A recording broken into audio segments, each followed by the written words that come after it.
تاسو ته معلومه ده د کوچنی اختر تیر سو د شوال میاشته ده. په دغه میاشته کې دینی مدرسې شروع کیږي، د دینی مدارسو داخلي شروع کیږي. نو یو گزارش خو د ټولو څه دا دی چې د اولاد دا د الله یو نعمت دی او دا امتحان هم دی.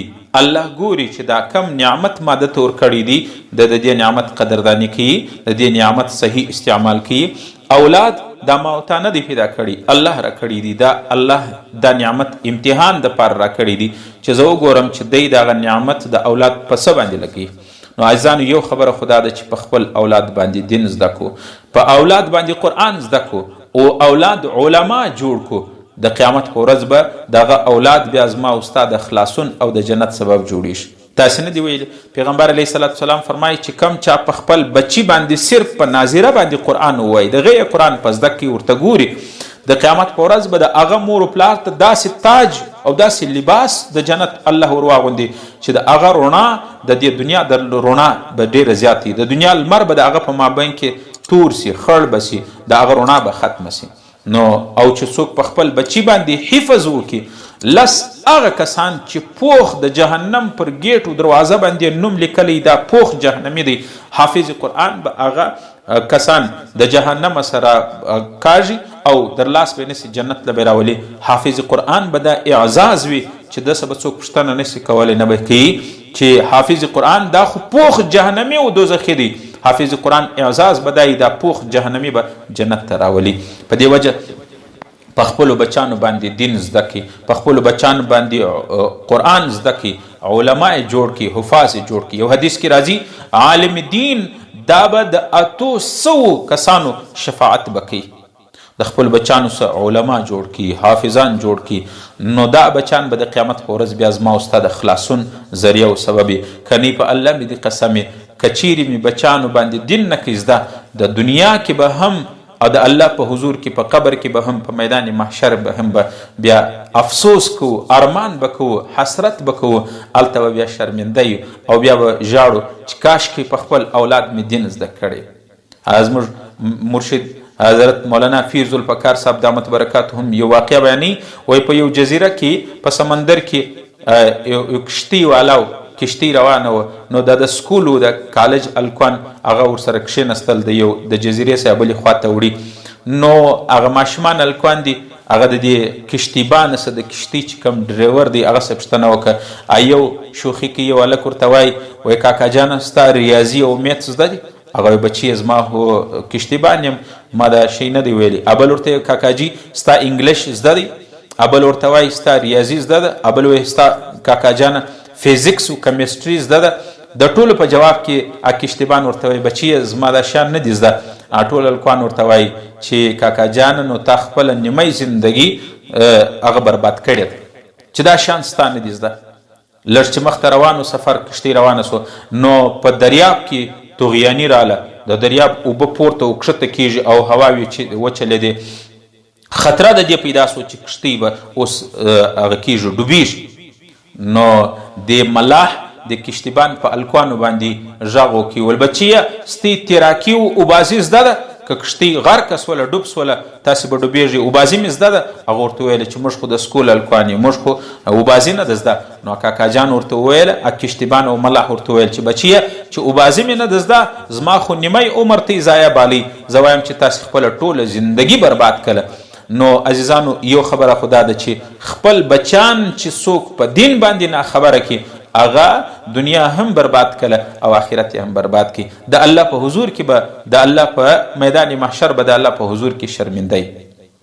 زما یاد دی یو عالم دین بیان کاوی، و یو سړی د خپل اولاد د پاره، اولاد یې نه درلود، 19 کاله دعاوې کولې، علاجونه کول، بیا الله رب العالمین هغه ته یو بچی ورکړي، یو زوی ورکړي.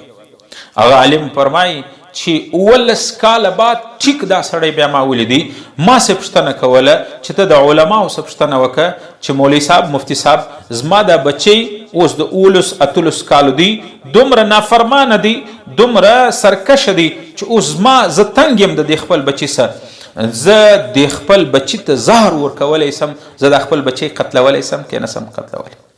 عزیزانو اولاد دا کچیرې په دین خبر سي بیا به د مور و پلار دنیا هم ورسره خوشحالي آخرت هم، او که د دین نه خبره سو په دنیا کې به هم د انسان زندگی ور جنتنګي، او په میدان محشر خو به یې د الله په حضور کې به د لاس او زموږ ګریواني ای الله دا زما پلار و په ما باندې د دنیا هر هنر زده کړی و مګر ستا د دین زه نه خبر کړی وله.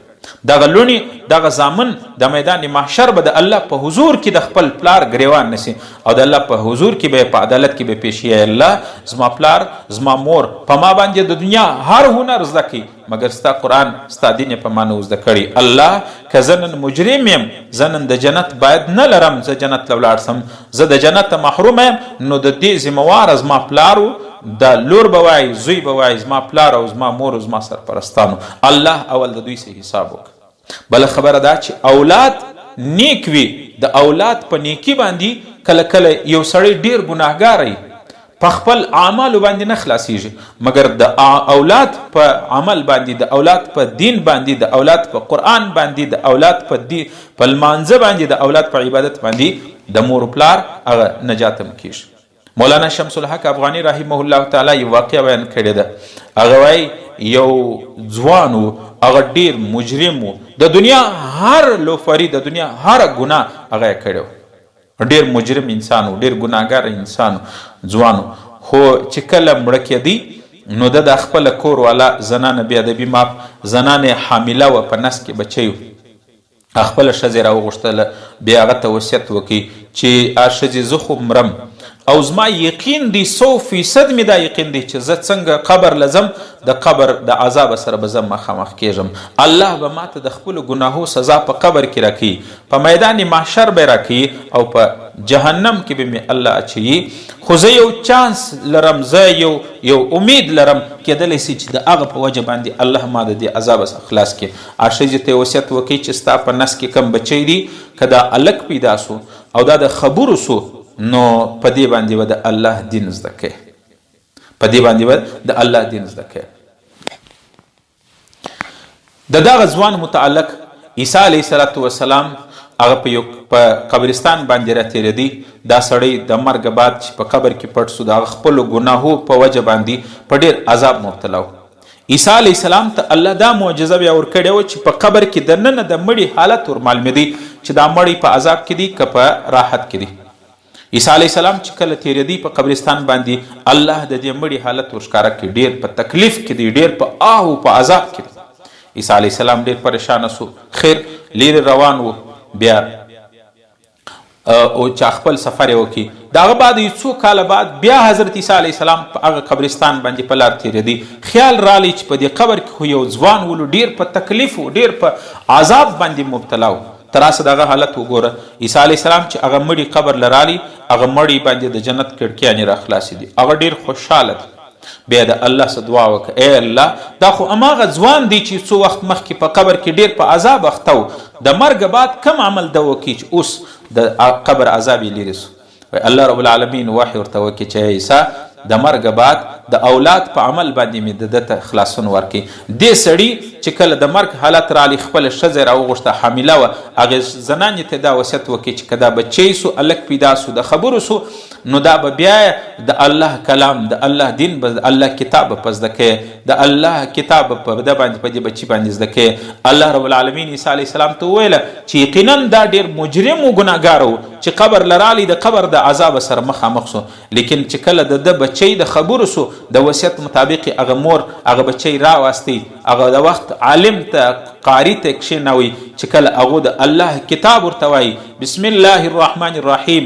الله عیسی علیه السلام ته ویله چې کله د ده بچي په نازکه ژبه باندې زما نوم رحمان او رحیم واخیست او زما کلام یې وایي، ما ته حیا راله، ما ته شرم رالی چې بچی یې په نازکه ژبه زما نوم اخلي رحمان او رحیم وایي او زه و پلار ته عذاب ورکوم، د بچي په وجه مې د پلار سه په قبر کې عذاب پورته کوي، د بچي د وجې، د بچي د تلاوت د وجې، د بچي د کتاب د وجې، د بچي د علم او زما د نوم اخیستلو په وجه مې د پلار سه عذاب پورته کوي. نو عزیزانو په خپل عمل خلاصون دا څوک ګارنټي نه لري، څوک دا ویلی سي چې زه په خپل عمل به خلاصېږم، لیکن پیغمبر علیه السلام فرمایي اذا مات الانسان انقطع عمله، کله چې انسان مړ سي تمام نیک اعمال چې به ده کول هغه ټوله ختم سي، الا عن ثلاث مگر درې شیان عمل داسې دي چې د مرګ بعد هم سړي د هغه په قبر کې ګټه ورسیږي.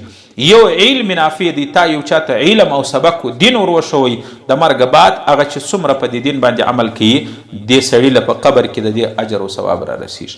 دویم یو صدقه جاریه ده، یو سړي مسجد جوړ کړي چې در څو خلک پکې لمنځونه کوي، یو سړي مسافرخانه جوړه کړي، یو سړي په لارې باندې سبیل جوړ کړي، انسانانو حیوانانو ته د اوبو تنظیم وکړي، در څو پورې چې د دې څخه خلک فایده اخلي مړي ته په قبر کې به د دې اجر راځي.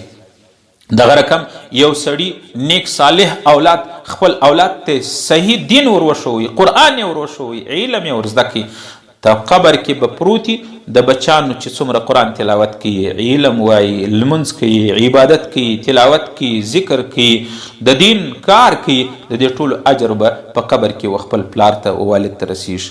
په دې وجه عزیزانو د خپل اولاد فکر وکړي، خپل اولاد ته دین ورکړي، خپل اولاد قرآن باندې آباد کی. یو حدیث کې راځي پیغمبر علیه السلام کم مور پلار چې خپل بچی ته لفظ الله ورزده کی د دې د والدینو تمام ګناهونه الله رب العالمین معاف کی.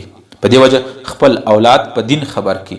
یو بچی مات خو افسوس راځي ته یو سړي 5 بچان دي ټول سکول او کالج وای، په دې ټولو کې دومره یو هغه نسته چې یو بچی د قرآن حافظ کی، یو عالم کی.